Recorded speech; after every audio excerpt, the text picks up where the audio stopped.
Bill Cosby faces a felony sexual assault charge that's very serious. He can go to prison for up to 10 years. Whether he actually goes to prison if he's convicted and how long he goes to prison for will depend on what a judge decides after he's convicted, if he is convicted. We could not have created this exhibition with one curator. If sexual contact is not in dispute, then the issue will be consent.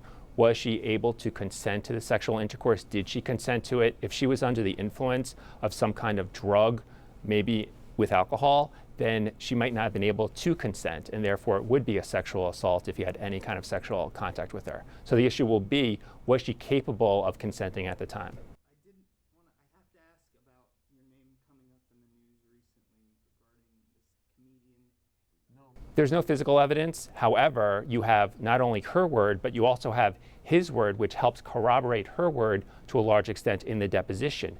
Now, he has the right to remain silent, but if he does testify at his trial, it'll be interesting to see whether he says the same things he said in the deposition or whether he changes his story.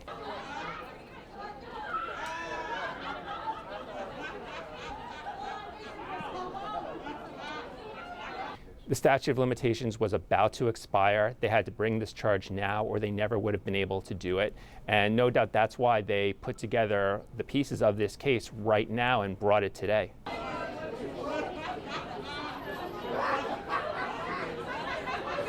Since 2005, a lot of other people have come forward with allegations of a similar nature. Now, the other allegations can't be used to show a propensity on the behalf of Bill Cosby, but it can show a practice and pattern that might substantiate bringing charges against him now.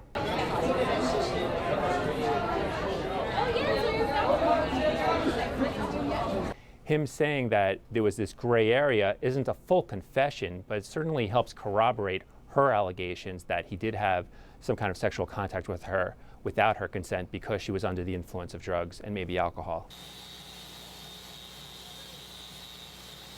If she changed her story, that can be used by Mr. Cosby to try to discredit her. However, it's very common for victims of sexual assault to initially minimize what happened to them. That is something that we see in thousands and thousands of cases where victims are ashamed, they're scared, and they minimize and then later come out with a fuller story. So it's certainly an issue for Bill Cosby, but it doesn't necessarily mean that she's making something up.